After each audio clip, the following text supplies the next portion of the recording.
Time for this session to come. Growth without the graveyard.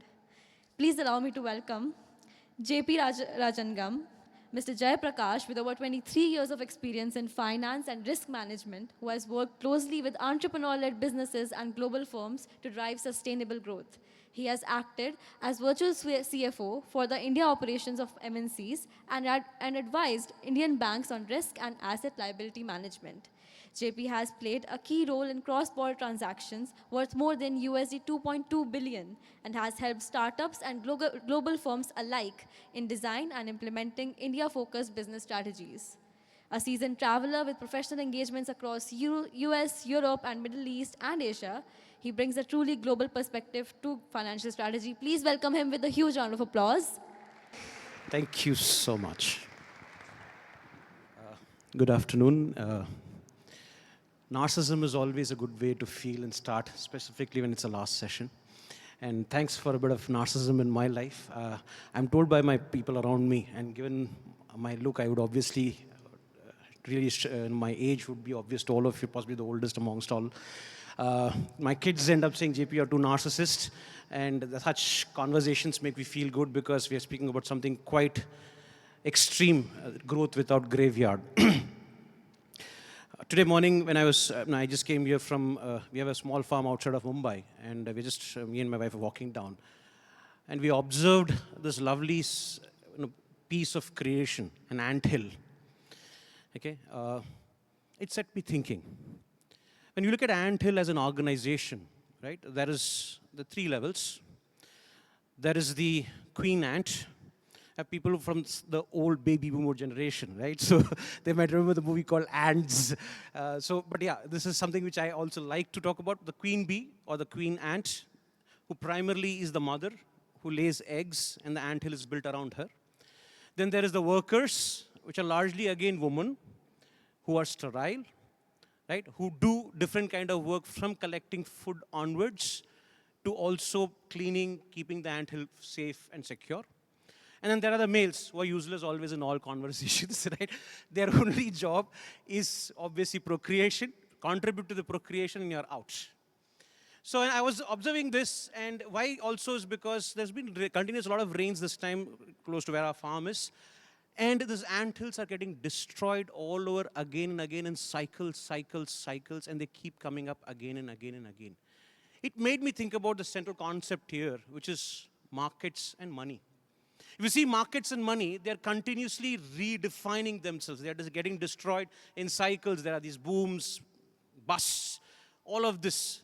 So I did find money and markets connecting or resonating with this logic of anthill. There are multiple ways that the same cycle happens. But now, if I were to expand the logic further, corporates, the promoter or the key founder is the queen bee or a queen ant.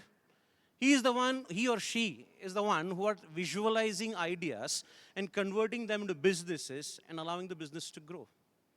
There is a whole set of us as employees or us as in different manner engaging with the organization.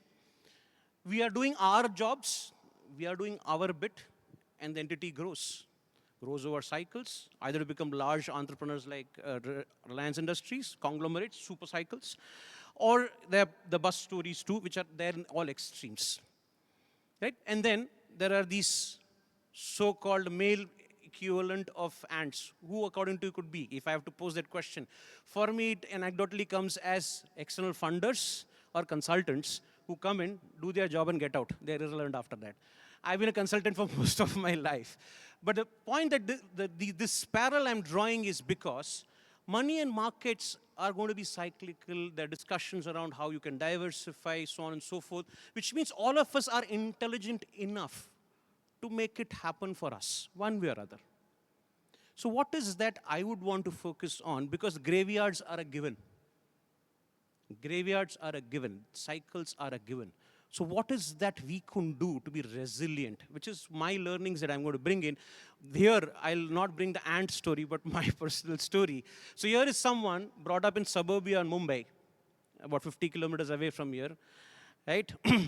A Tambram Iyer, okay, whose family was in debt, had two elder sisters, they had to be married off, they were in debt, obviously.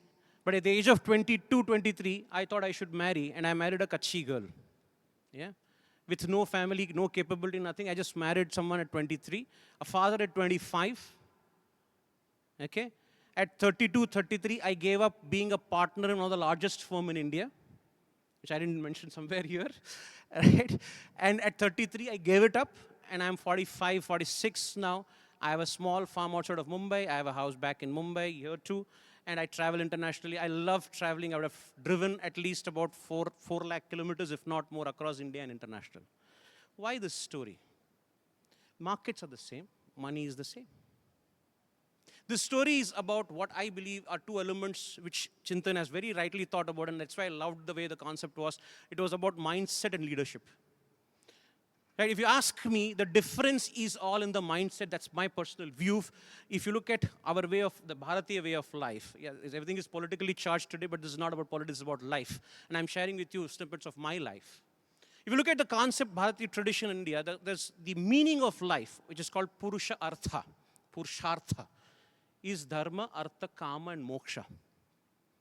Okay, if you try and equate this, Artha and Kama, money, power, desires, Artha and Kama, they are money markets out there, already discussed in multiple facets in this forum.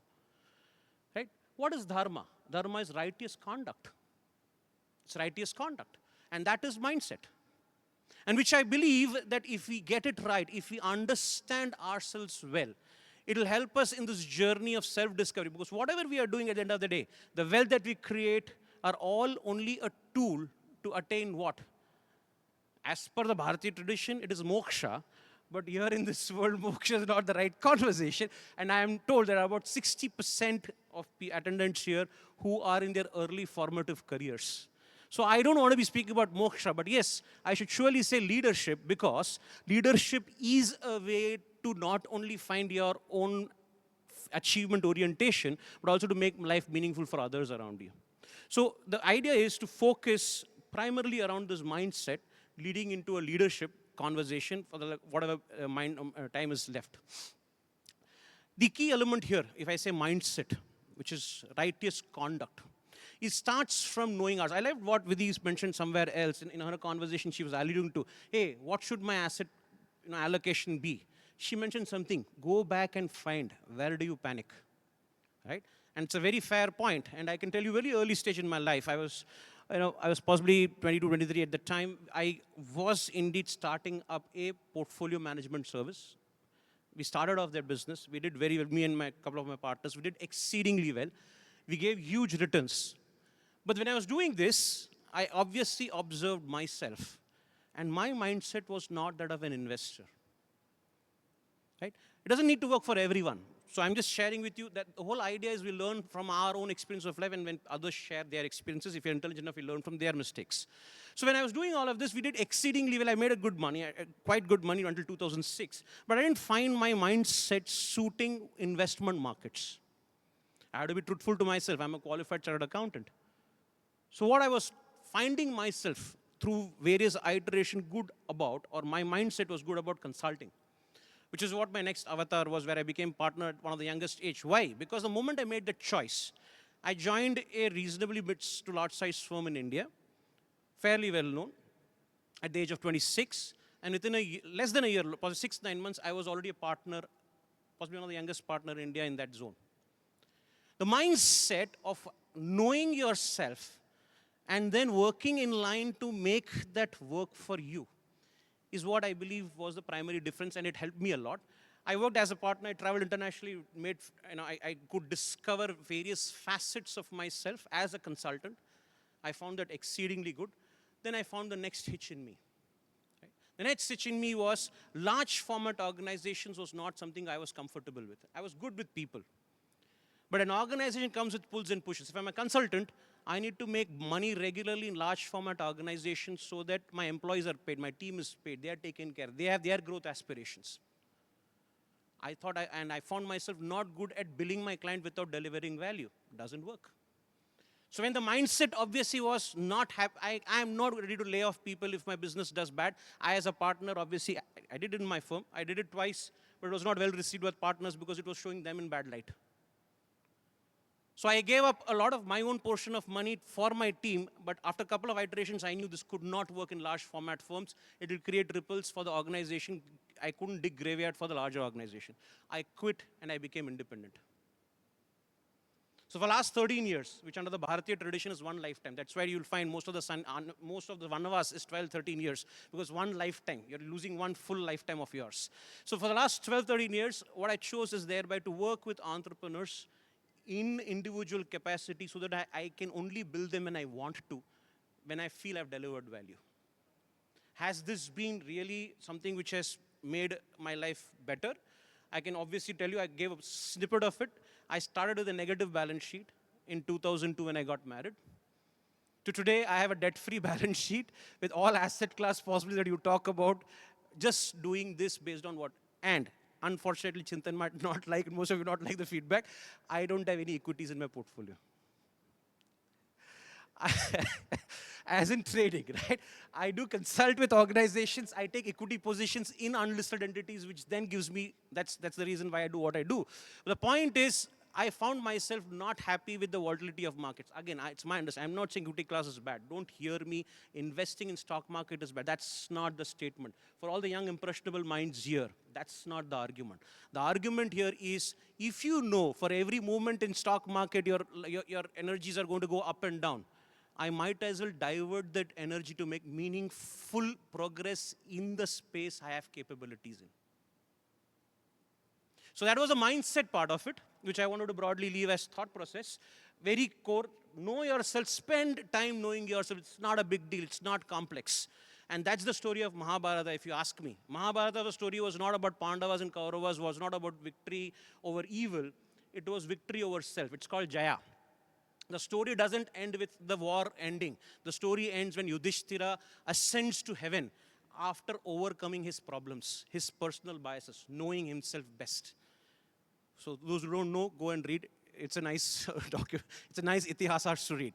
Closing, leadership. For me, because all that this culminates is you get your pound of flesh by leading and inspiring. Right?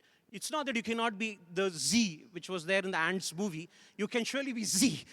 But the Z also then over a period of time develop leadership. And for me, leadership comes through observations. It comes through finding people who can inspire. So I'm just going to leave this as the closing thought with you of someone who has inspired in me in my life. And I leave it to your own rendition based on how it impacts in your life, so on and so forth. You can find yours on too. So for me, the best role model in my life is a character called Lord Shiva. Why? This is the last segment, leadership, which is what is all about, leadership. Why? So if you look at Lord Shiva, his companion is Nandi the bull. His consort, his wife, I guess all of you would know. Yeah, some bit of itihasas can get us off, but yeah, his wife was Parvati. Yeah, her constant companion is the lion or the tiger, depending upon which way you look at her. Do you agree? Yeah? Lion or the tiger don't go well with the bull. They're fighting and killing each other. So if you're working in organizations, right? I work in multiple consulting organizations. For example, me and my partners, right?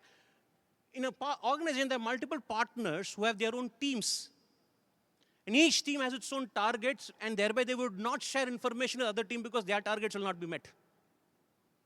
Same conflict going on in Lord Shiva's life.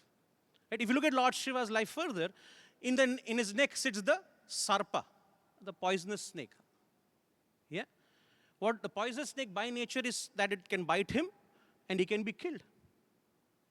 Right? But what does Lord Shiva do? Lord Shiva gives the boon to the sarpa that it can sit there and do what it wants. Lord Shiva runs the risk of being bitten by someone to whom he has given the boon. Now, how does this work in real life for us? Humans, trust me, all of us, we look very nice, right? We are lovely people. But by nature, humans are greedy, politicking, and the most dangerous sentients that you can ever encounter. One of the reasons why we are ruling amongst all sentients. So if you go by that logic, if you are a leader, you are going to give the boon of employment contract to your team. The team sits on your head, and it can bite you whenever it wants. But Lord Shiva runs that risk. We'll come to it. And we are in the Fungsuk Wangdu zone, right, where we have to prove everything by chutney principle. We'll come to that in a short while. And I'll close it within time. Chintan. Yeah, so the point that I was trying to get to is, if you look at it so there is this risk that he's done. Now look at his life further. He brought to life a son called Lord Ganesha. One of his sons called Lord Ganesha. He brought him to life because obviously he killed him, he brought him to life. And thereby he also gave him a boon that he will be the Prathama person who will be worshipped the first. Right? Now, what happens? Ganesha's favorite animal is Mushak, mongoose. Lord Shiva neck is snake. Mongoose and snake don't go well together. So here you have created an alternative so-called leader who is emerging. His team and your team members are also fighting. Conflict there too. Look at and he's still managing his life, okay? And I'll prove that. Don't worry, I'll prove that. Now, for all the people who are Maharashtra, you'll know that Gosavis, they believe Ganesha is the most prevalent deity, the first deity. So they take Gosavis in Maharashtra, believe Ganesha is the primary deity, and others are secondary. I'm a Shaiva, I believe Shiva is the primary deity. These are all belief systems, we are not getting into that for sure. But what I'm trying to say is, which means Lord Shiva has brought someone up who can take a position higher than him, and he's okay. Leadership. Going further, for all those from South Indian lineage, his other son is Kartikeya. Thank you for the response. Kartikeya. So if you look at Kartikeya, his mobility solution is a peacock. The peacock and snake don't go well. They're fighting. Another conflict. So here you're running a business entity, right? And you believe everything is okay, but there's up there regulator visualizing, RBI, you can't do more than $250,000 a year. You'll have all these regulations coming in, pushing you into one corner, having to operate. So Lord Shiva runs the risk of peacock and snake also fighting all together, and thereby that conflict continues in his life. Still a leader. Okay? The story builds, but I'm conscious, so I will take it to a quick conclusion. 2 parts. How does he inspire me? What does he do to me? As a leader, what he taught me? As a leader, he taught me that the world was full of sinners. It indeed continues to be. But it was so assumed that if Ganga flowed down into earth, she will be able to assist wiping out sins of all the sinners, that is all of us. But if Ganga came down to earth, her power was so huge that the earth would have got inundated, would have got destroyed. So what did Lord Shiva do? Jata Bandhi. For people from Anthill, no, Jata Bandhi. Ganga first hit me. I'll take the brunt. You trickle down. Let people have the benefit of your presence on earth.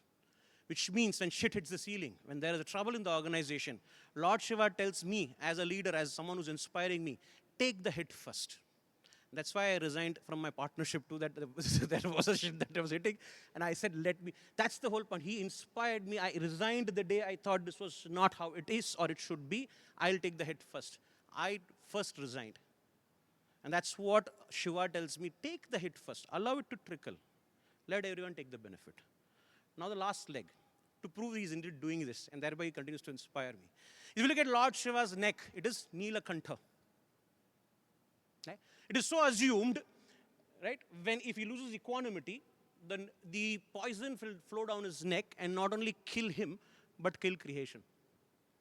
So this nice Sunday afternoon that Chintan invited me, and I have the opportunity to speak to all of you. Some of you are really so full of energy. I'm so impressed. My life, I go back a little few years younger from here. But that means Lord Shiva manages his risk, continues to manage his risk well. He continues to inspire me.